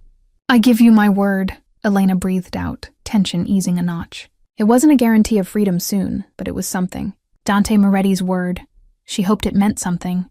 "All right." She picked up her own glass of water, touching it lightly to his wine. "Then, truce?" His eyes warmed at her gesture. "Truce," he agreed.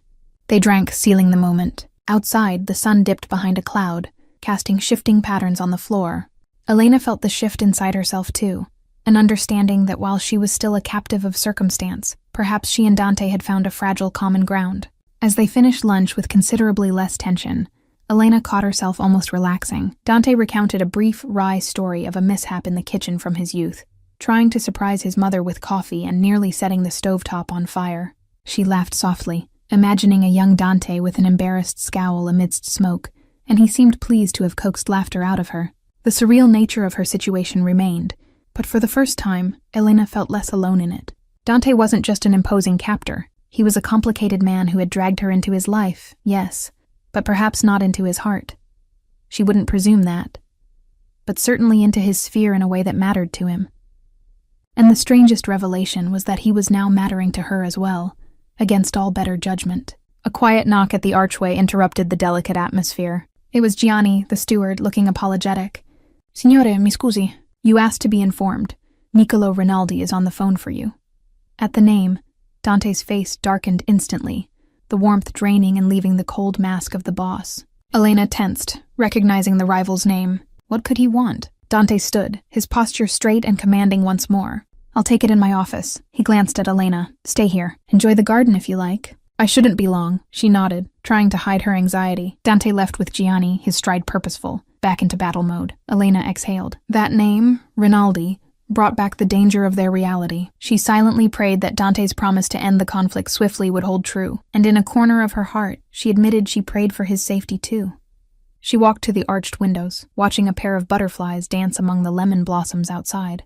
How odd that she could feel concern for a man she'd feared intensely just hours ago. But as she'd glimpsed more of the soul behind the stern facade, fear was slowly giving way to something more complex. "Be careful, Dante," she whispered, resting a hand on the sun-warmed glass. She wasn't sure if she was more afraid of what his enemies might do to her, or what they might do to him, and by extension, to this tenuous bond forming between them. Elena waited in the sunroom, anxiety twisting her stomach into knots. Through the open glass doors, the mild afternoon air did little to calm her. She could not hear what Dante and Niccolo Rinaldi were discussing, but she sensed it was no friendly chat. After what felt like an eternity, Dante reappeared in the doorway. His face was a stoic mask again, but she could see the tension in the set of his shoulders. "What happened?" Elena asked, rising to her feet. He stepped closer, lowering his voice. "Rinaldi requested a meeting. A truce negotiation, he claims. Tonight on neutral ground." Elena's heart skipped with dread. "It's a trap. It has to be." A ghost of a smile touched Dante's lips. "Of course it's a trap. The man has never honored a truce in his life." He raked a hand through his hair, an uncharacteristically unsure gesture. "He said something odd. He mentioned enjoying a good coffee, and hoped I'd found something to sweeten my bitter nights. It was a veiled taunt, but it tells me he's fishing for information." Elena paled. That sounded like Rinaldi suspected Dante had found solace, perhaps a person, perhaps her. "Do you think he knows about me?" she whispered. Dante's eyes flashed protectively. "He might suspect I was with someone when I wasn't at the docks. He'll dig for any advantage, but he doesn't know who, I'm certain of that. Only a handful of my most trusted even know you're here." Elena thought of the many eyes in the villa. Guards, staff. Trusted or not, secrets had a way of slipping out, and Rinaldi's reach could be long. "We should assume he'll try to find out," she said. "What will you do?" Dante's gaze drifted past her, toward the bright garden, but his focus was inward. "I agreed to the meeting." "What?" Elena grabbed his arm instinctively. "You can't. He's luring you." He looked down at her hand on his sleeve and gently placed his own over it. "I know, but refusing outright would only spur him to more aggressive action, perhaps an assault on my holdings. Or even this house. Accepting buys me time and keeps him guessing. I won't go unprepared." Elena's throat tightened. The thought of Dante walking into Rinaldi's snare was terrifying. Time for what? What are you planning?" Dante's jaw set. "I'll mirror his play. Arrange my own surprise, but I won't discuss details here." He cast a wary glance around, as if even the walls could have ears. She realized how much he lived in a state of caution and mistrust. "What about me?" she asked softly. "If you go to meet him, what happens to me?" Dante's fingers closed around her hand firmly. "I'm moving you somewhere safe, away from here until this is over." She tensed. "Alone? I'll send a detail with you. Men I trust with my life." He squeezed her hand, and for a moment his expression cracked with concern. "Elena, I can't focus on handling Rinaldi if I'm worried about you. I need to know you're out of his reach. After last night, he might try to locate you, or at least guess at who you are. I'm not taking that risk." Her instinct was to protest being shuttled off yet again, but logic told her he was right. She would only be a vulnerability in the showdown. Still, the idea of being parted, not knowing what might happen to him, filled her with dread. "Where will you send me?" "One of my properties outside the city. A vineyard estate in Avellino. It's quiet, remote, heavily guarded. Rinaldi wouldn't think to look there. You'll be safe." Elena swallowed the urge to argue. Safe but waiting, racked with worry, that would be her lot. Yet what choice did she have? "All right," she conceded quietly. "I'll go." Relief softened his features. Dante lifted their joined hands and, in a gesture that made Elena's breath catch, brushed a kiss across her knuckles. "Thank you," he murmured. "I promise I will come for you as soon as I can, and when I do, this will all be over." Elena felt warmth and fear coiled together in her chest. She could only nod. The preparations were swift. By late afternoon, as the sun dipped westward, Dante had assembled a small convoy. A black-armored SUV was brought around. 2 guards armed with submachine guns took their places in a second vehicle to lead, and another 2 in a tailing car. Dante's own lieutenant, an older man named Arturo, whom he introduced as someone who had cradled him as a newborn, would ride with Elena. Dante insisted on escorting her to the SUV personally. At the car door, he held her arm, his eyes roaming her face as if committing every detail to memory. Elena managed a brave smile she didn't quite feel. "Don't do anything reckless," she said, attempting levity. "That's my job, remember?" A faint smirk touched his lips. "I'll try. But no promises if Rinaldi tests my patience." A quick exchange of looks said what neither could in front of the watching men. "Be careful. Stay safe. Come back." Dante stepped back and Arturo helped Elena into the back seat. She rolled down the window as the engine started.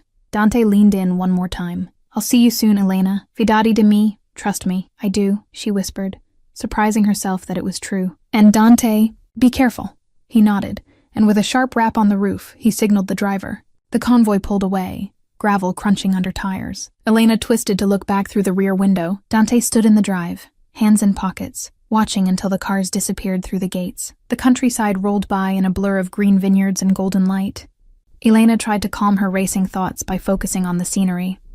The driver, a quiet fellow named Paolo, kept a steady, cautious speed. Arturo sat in the passenger seat, a rifle laid across his lap, eyes keen on the road. No one expected trouble so soon, so close to Dante's stronghold. But when you carry precious cargo in the Mafia world, You never let your guard down. They had been on the road for perhaps 40 minutes, leaving Naples behind, climbing into the hills where small villages dotted the landscape. Elena's initial anxiety had dulled to a numb unease. She half listened to Arturo speaking on a handheld radio to someone, confirming their route. Suddenly, a loud pop shattered the quiet. The SUV lurched.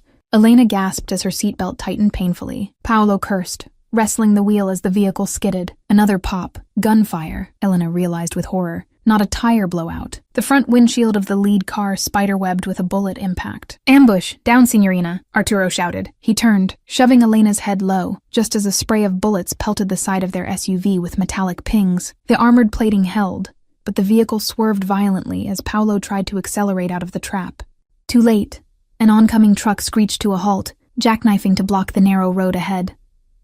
4 men with rifles leapt from behind roadside bushes and the truck, surrounding the convoy. The lead car's driver attempted to ram through, slamming into the truck, but more shots rang out, disabling the engine. The escort spilled out, exchanging fire with the attackers. Elena's heart thundered. She smelled smoke and fear. Arturo cracked his door open, returning fire with short bursts. "Stay down!" he ordered Elena, voice tight but steady. Paolo, the driver, managed to draw his pistol, but a burst of bullets tore into the windshield. He grunted, a red mist spraying as he slumped forward.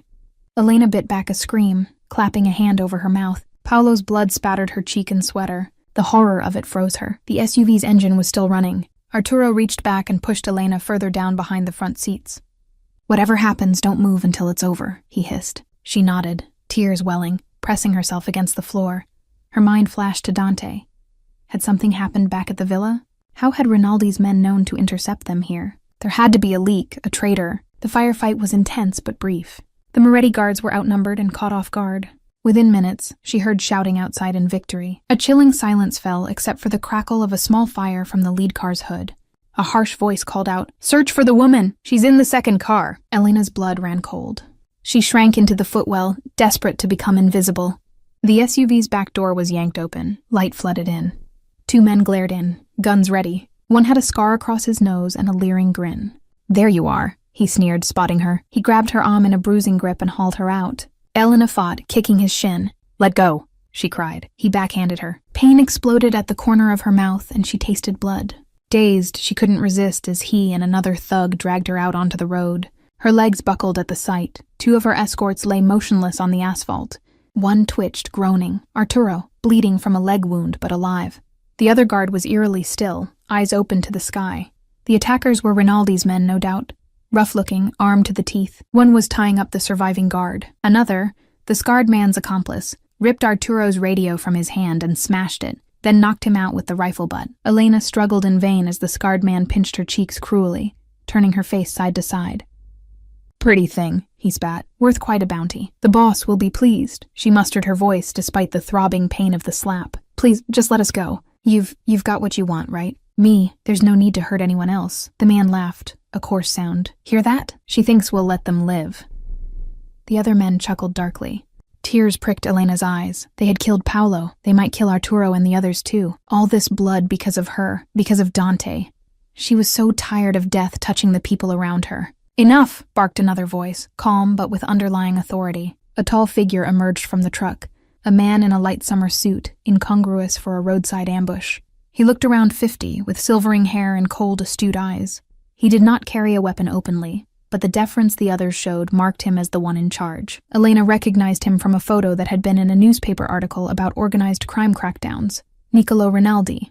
She felt a spasm of fear. This man had ordered Dante's father killed. He'd unleashed all of this. Niccolo approached, eyeing Elena with a predatory curiosity. "So," he said, voice smooth, "this is what Don Moretti has been hiding. I must say, Signorina, you're a surprise. I expected perhaps a political ally, a rich heiress, but a barista." He chuckled as if it were a great joke. Elena drew herself up despite the henchman's grip on her arms. She wouldn't give Rinaldi the satisfaction of her fear. "And you must be the coward who murders people with roadside traps," she shot back. The scarred man shook her roughly. "Watch your mouth." Rinaldi held up a hand. "Easy, Gianni," he said mildly. His eyes never left Elena's. Such spirit. Now I see the allure. If looks were her only asset, Dante wouldn't be so smitten. "But you, my dear, have fire." Elena glared. Blood from her split lip trickled down her chin. "Dante will come for me," she said, hoping her voice sounded braver than she felt. Rinaldi smiled, patronizing. "I'm counting on it." He casually pulled a silk handkerchief from his pocket and offered it to her. For your lip. There's no need for further discourtesy as long as you cooperate. She refused to take it, clenching her jaw though it stung. Nicolo shrugged and tucked the handkerchief back. As you wish. Put her in the car. Gently now, he added to the goons, as if he truly cared. Elena was forced into the back seat of the truck's cab. 2 men flanked her, guns in laps. Rinaldi got in the front passenger seat, and another thug took the driver's side. As the engine started and the truck jerked forward, Elena dared a last glance out the window. Arturo was on his knees, hands tied, watching helplessly as they sped away. Icy dread settled in Elena's gut. She could only pray the men wouldn't execute the survivors once she was gone. Her temple throbbed where she'd been struck. She closed her eyes a moment, trying to steady herself. Dante had promised to come for her. Would he know what happened? If any of the guards escaped, or if Arturo lived, they could raise alarm. They had clearly been ambushed by inside information. Someone close to Dante had betrayed them, likely feeding Rinaldi her route. It sickened her to think of his pain when he learned of this double cross. Nicolo Rinaldi's voice interrupted her thoughts. You're awfully quiet, Elena Bianchi. Her eyes snapped open in surprise at hearing her name from his lips. He turned in his seat enough to see her. Yes, of course I know who you are. I make it my business to know what Dante values. And it didn't take long to dig up the basics once I caught wind of his newfound amica. He pronounced the word friend with a mocking lilt. Elena mustered courage to speak. If you know who I am, then you know I have nothing to do with any of this Mafia feud. I'm just a cafe owner. Rinaldi's brows lifted. True, a civilian entirely. You're quite innocent in all this. Or you were. He tissed with feigned sympathy. You should have stayed out of Dante's bed, dear. Though I can hardly blame you. The man has a way of drawing people in with that brooding charm. Heat rushed to Elena's cheeks. She hadn't even been in Dante's bed. Rinaldi's assumptions were lewd and invasive. I'm not his lover, she hissed. Not that it's any of your business. Is that so? Well, you soon will be his downfall regardless, Rinaldi mused. Men in love make mistakes. They show hand after hand until nothing remains up their sleeve. Elena said nothing, unwilling to give him any psychological victory. Rinaldi chuckled at her silence. Tell me, has he shared his tragic history with you yet? How my men riddled his father with bullets while young Dante crawled away through a storm drain to save his own skin? Or how he slaughtered my nephews in retaliation one by one? Quite the epic cycle of vendetta we have. And now it's your turn to join the story. His tone was almost cheerful, discussing such horrors. Elena's stomach churned. If you're planning to hurt him through me, you'd only be proving him right. That you're a monster. The older man's eyes hardened, revealing the steel beneath the pleasant veneer. Monster, perhaps, but I am what this world made me. Just as Dante is what his father made him. Can't escape blood, Elena. Your Don Moretti tries. Pretends he's different from his old man because he spares civilians and donates to churches. But at the end of the day, he's a killer too. Don't forget that. Elena refused to be rattled.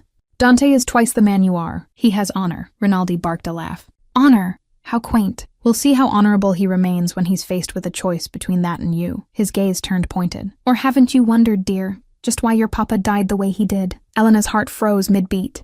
My father? The question escaped in a whisper. Nicolo smiled thinly. I see Dante hasn't enlightened you. Or perhaps he doesn't know, but I do, Bianchi. Yes, I recall that name now. I believe my men had a little business with him 5 years back. He pretended to search his memory, though Elena sensed he was relishing every second of this. Yes, he owned that cafe before you, didn't he? Stubborn fellow, refused to pay protection under the new order. We had to make an example. It was supposed to just be a beating.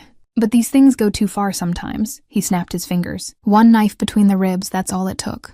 A pity. I hear he was well liked. Elena's vision blurred, a roaring in her ears. No, it was a mugging, she stammered, denial and shock crashing over her. Rinaldi shrugged. Call it what you will. Mugging, extortion doesn't matter now. He died because of the little war Dante's father sparked. Because our kind made your neighborhood a battleground. He clucked his tongue. I wonder what your Dante will say, knowing that. Will he apologize on behalf of our whole sordid world?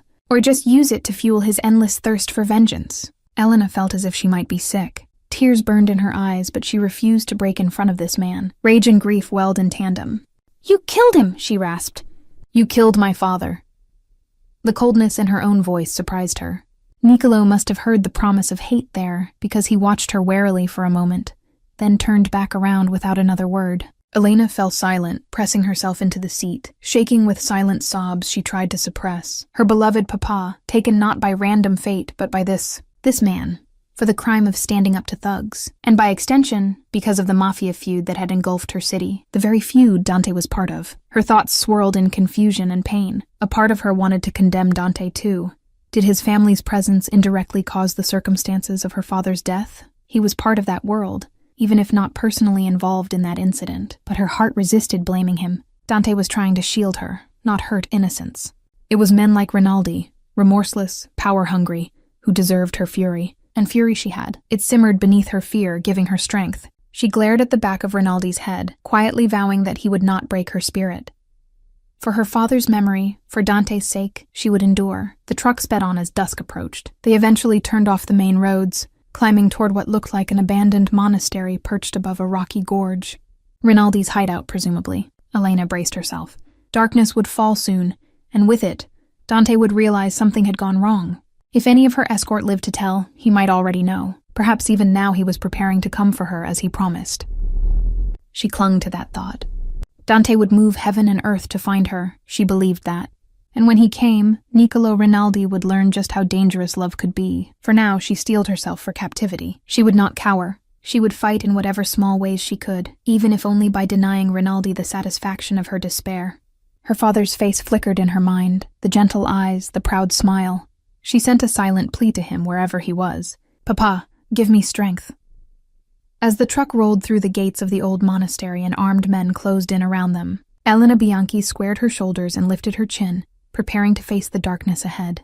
Night had fallen by the time Dante's car screeched to a halt at the base of the hill below the old monastery. He'd driven himself, a rarity, pushing the car to its limits once he got the call. The message from Arturo had been brief and agonizing. Convoy hit.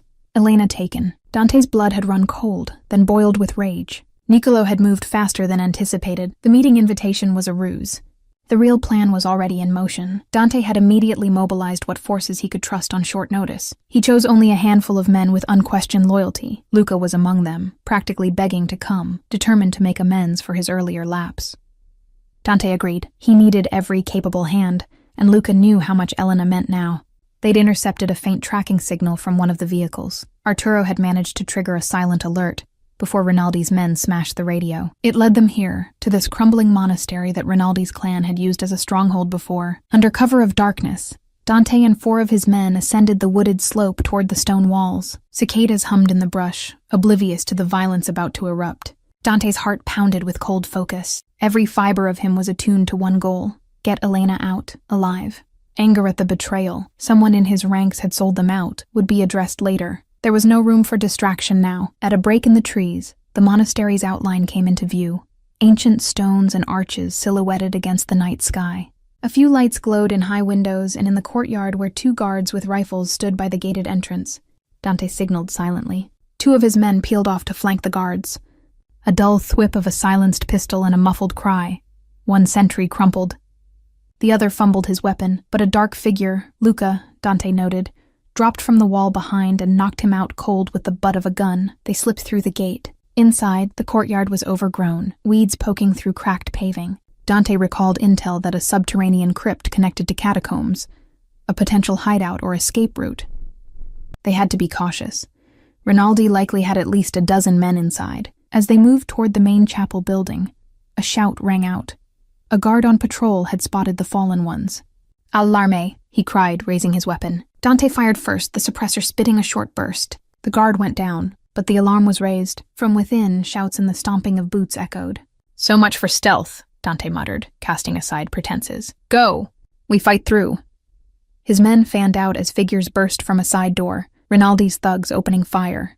Muzzle flashes lit the courtyard. Dante ducked behind a stone column and returned fire with lethal precision. Luca was at his right, coolly picking off a man on a balcony who tried to draw a bead on them. They advanced in stops and starts. 2 more of Rinaldi's guards fell to their bullets, and one of Dante's men took a hit to the shoulder, but he pressed on with a grim nod. Dante's ears rang with gunfire. He saw the double doors of the chapel ahead, likely Rinaldi holed up inside with Elena as bargaining chip. Dante signaled Luca and the remaining guard to flank the doors. With a fierce kick, Dante blasted one door open and stormed through. Inside, the cavernous space of the old chapel was dim, candles and a few electric lamps casting eerie light. Decrepit pews lined the nave leading to an altar, and there, in the center of the open floor, stood Niccolo Rinaldi, with Elena held in front of him as a shield. Elena's hands were bound and her face was pale but determined. At the sight of Dante, her eyes widened with desperate relief. Rinaldi stood behind her, one arm gripping her throat, the other pressing a pistol to her temple. Around them, half a dozen of Rinaldi's men formed a defensive semicircle, and off to the side, to Dante's shock and fury, stood one of his own, Carlo, a trusted lieutenant, now pointing a gun at Dante with a smug grin. "Drop your weapons, Moretti," Carlo barked, "or she dies." Dante's vision tunneled, the traitor revealed, and Elena's life on a hair trigger. His men had followed him in and taken cover behind columns, weapons still in hand. Stalemate. Niccolo's suave voice echoed in the hall. "Well, Don Dante, here we are. You came quicker than expected. So eager to trade your life for the girls?" Dante stepped forward from cover, gun still raised but finger off the trigger for now. His eyes locked on Elena's. "Elena, are you hurt?" Her voice wavered, but she called out. "I'm okay." A bruise marred her cheek and dried blood at the corner of her mouth. But she stood strong, not wilting in Rinaldi's hold. Niccolo tutted. "How touching. She's been a lovely guest, though a bit lippy. We had a chat about her dear papa." Dante's gut clenched. That damned Rinaldi. Of course he would twist the knife however he could. "Rinaldi," Dante growled, "let her go. Your quarrel is with me. You want territory? Money? My life? Fine, just let her walk out." Elena cried out, "No. Don't." "Hush now," Rinaldi hissed near her ear, cocking the gun. She winced as metal pressed harder against her temple. Carlo edged closer, his weapon trained on Dante's heart. "Listen to the Don, boss. Drop the gun, and maybe he'll spare your little lover." Dante's nostrils flared as he regarded Carlo. "You disappoint me, Carlo. I treated you like a brother." The older traitor sneered. "And I treated you like a son after your father died. But you were always too soft, Dante. While you were crying over Mama's grave, I was doing what it took to keep the family afloat. Niccolo here appreciates my talents unlike you." "Enough," Niccolo snapped. "We don't need the soap opera." He shouted toward Dante's hidden men. "All of you, guns on the ground, or I splatter her brains on the floor." A tense beat. Dante could sense Luca and the other behind him, hesitating, waiting on his cue. Elena met Dante's gaze and subtly shook her head, silent pleading not to give in. Dante lowered his pistol slowly, letting it drop with a clatter. He raised his hands. "Stand down," he ordered his men quietly. Luca cursed under his breath but complied, weapons thudding to the stone floor as the others followed suit. Niccolo's lips curled in satisfaction.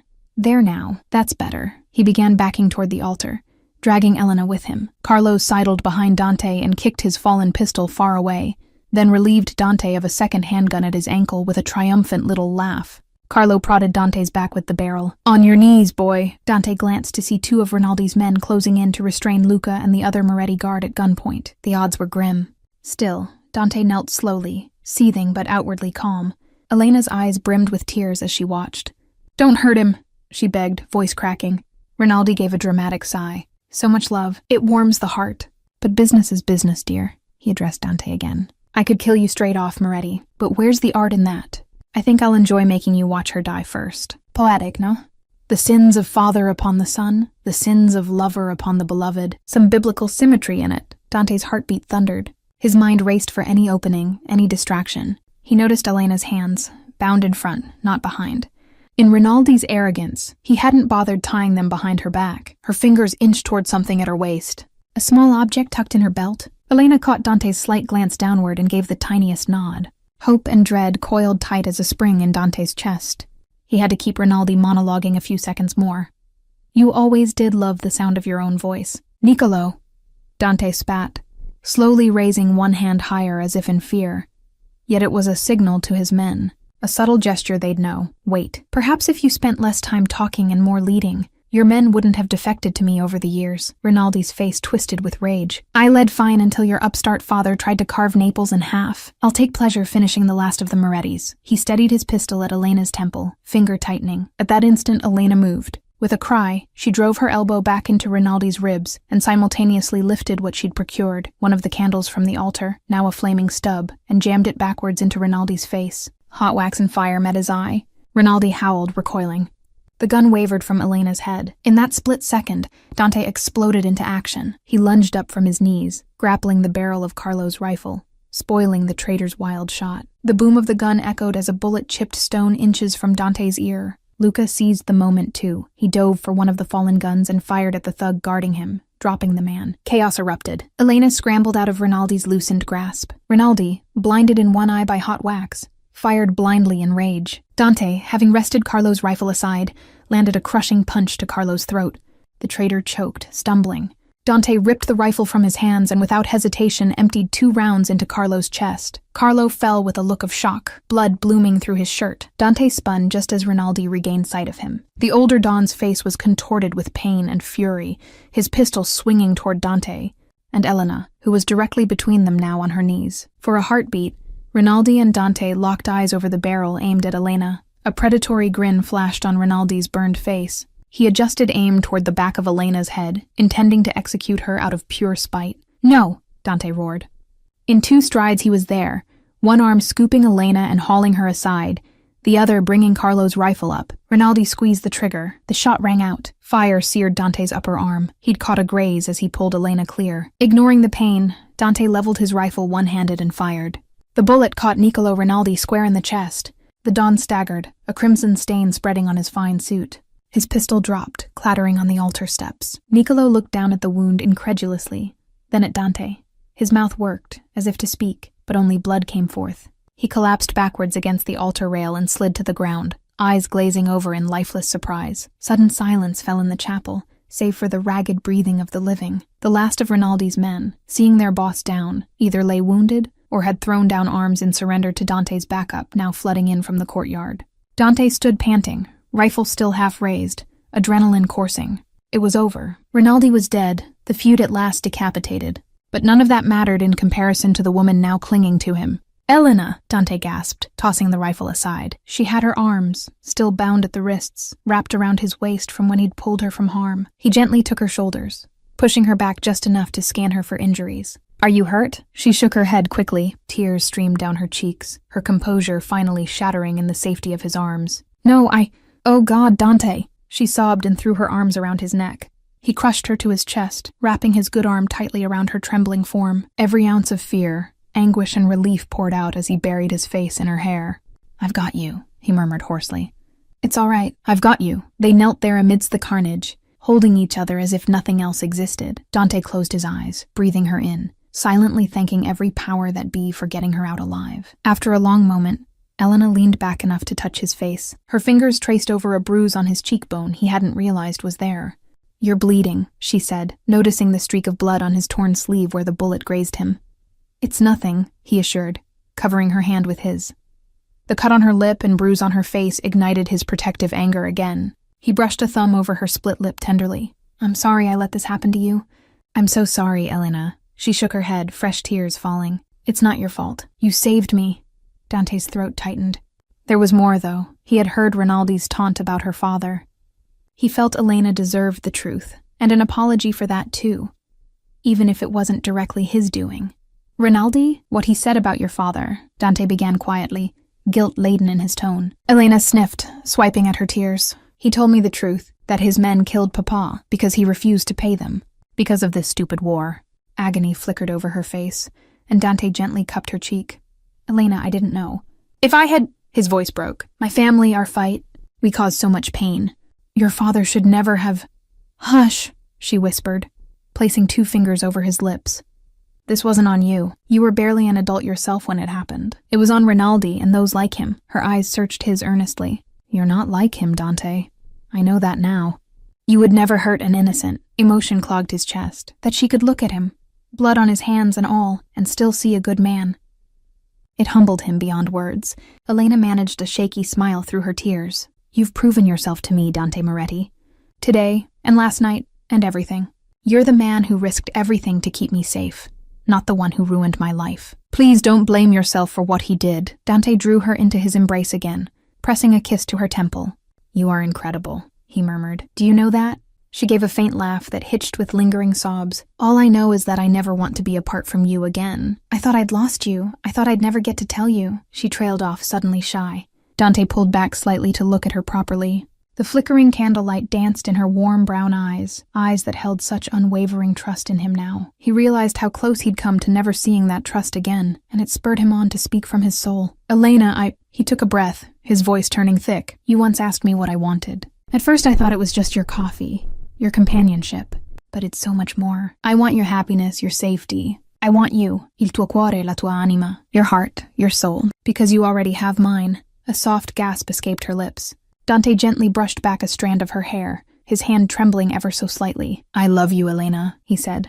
The words reverent, like a vow. "I know I don't deserve you after all I've done, but I can't imagine life without you now." Elena's eyes shone brilliantly, fresh tears spilling, but this time of joy. "Oh, Dante, ti amo."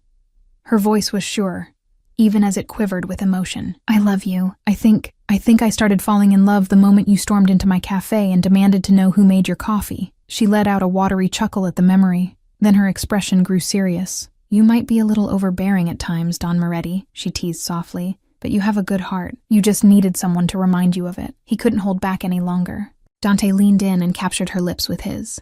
The kiss was tender at first, mindful of her injury, but quickly deepened with all the pent-up longing and fear of loss.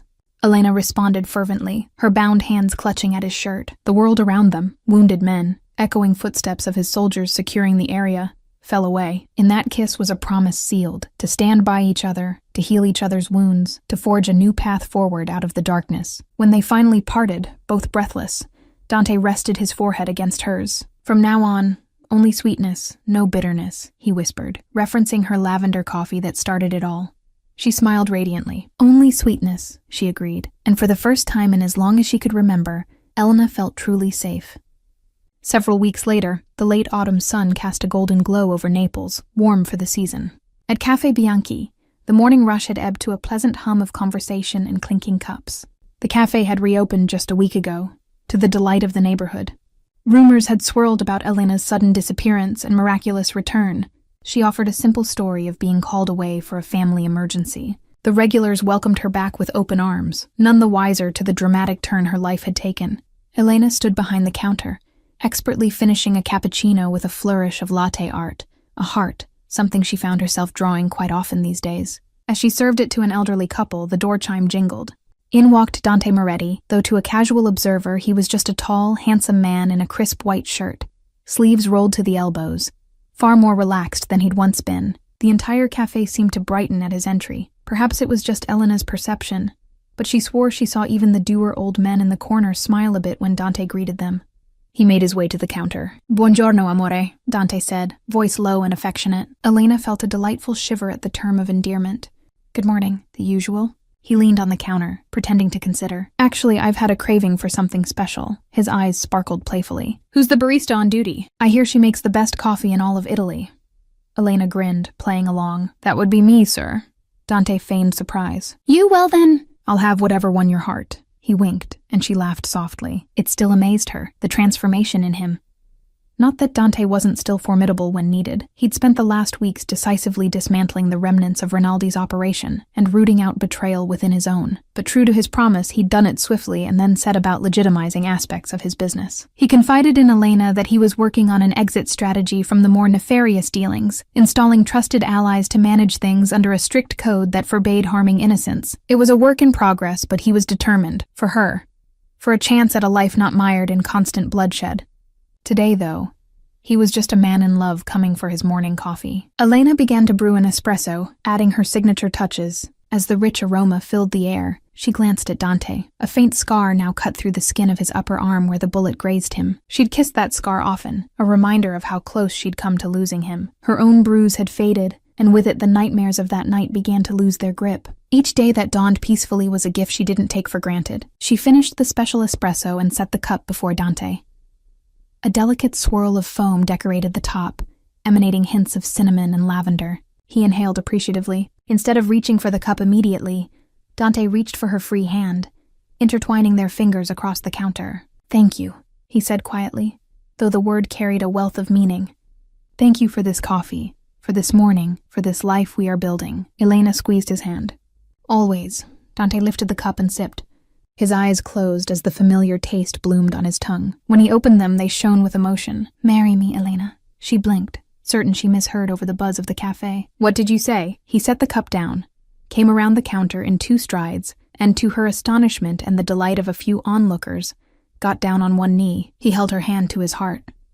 "I didn't plan to do this here like this, but it feels right." He gazed up at her, unguarded and earnest. "Elena Bianchi, you brought light into my life when I was lost in darkness. You gave me back hope and taught me how to love. I can't imagine another day without you by my side. Will you marry me?" Tears sprang to Elena's eyes, and she laughed through them, a joyful, incredulous sound. "Si, yes, Dante, yes!" The cafe erupted in gentle applause and cheerful laughter as Dante stood and captured Elena's lips in a sweet, brief kiss, mindful of their amused audience. Elena blushed at the claps and whistles from the regulars, but the happiness on Dante's face was radiant, matching her own. He slipped a ring from his pocket, a simple, elegant band set with a small ruby, the color of a perfect espresso crema. With trembling fingers, he slid it onto her hand. It fit perfectly. "I had Gianni fetch it from my mother's collection," he whispered, eyes shining. "She would have loved you." Elena felt a surge of warmth and pride. "I wish I could have met her, but I feel like maybe she's been watching over somehow. Maybe it was she who nudged you into my cafe that night." Dante smiled softly. "Perhaps. She always did have a mysterious way about her." He gathered her into his arms, and the patrons respectfully returned to their own business, leaving the lovers in their private moment amidst the public space. Elena rested her head against Dante's chest, hearing the steady, strong beat of his heart. This was home. No longer just the cafe, but Dante's embrace, the life entwined with hers. Outside, a church bell rang the hour. The city carried on with its usual clamor, but inside Cafe Bianchi, everything was at peace. Elena looked up at her soon-to-be husband, love swelling in her chest. "I'll make you coffee every morning forever if you want," she joked lightly. Dante brushed the back of his hand along her cheek. "As tempting as that is, I didn't fall in love with you just for your coffee, Mia cara." He kissed her forehead. "I fell in love with your bravery, your kindness, your stubborn, beautiful soul." Her eyes glistened with tears of joy. "And I fell in love with the man beneath the armor, the one who plays piano at midnight and would storm a fortress for me." He chuckled. "I'd storm 100 if I had to, but thank God one was enough." They shared a quiet laugh, foreheads touching. In the background, the espresso machine hissed, and a barista, a new hire Elena was training, took over serving customers, allowing the moment to linger between them. Finally, Dante gently released her, but not before stealing one more quick kiss. "I should let you get back to your patrons," he teased, noting a line beginning to form. Elena winked. "They can wait a minute. The boss is here." Dante grinned. Not long ago, he was the boss in every room he entered, commanding fear. Now he was happy to be teased as one among many in her domain. He took his demi-tasse cup and raised it in a toast. "To us." Elena grabbed her own half-finished latte and clinked it softly to his cup. "To love and to new beginnings." They drank, eyes never leaving each other.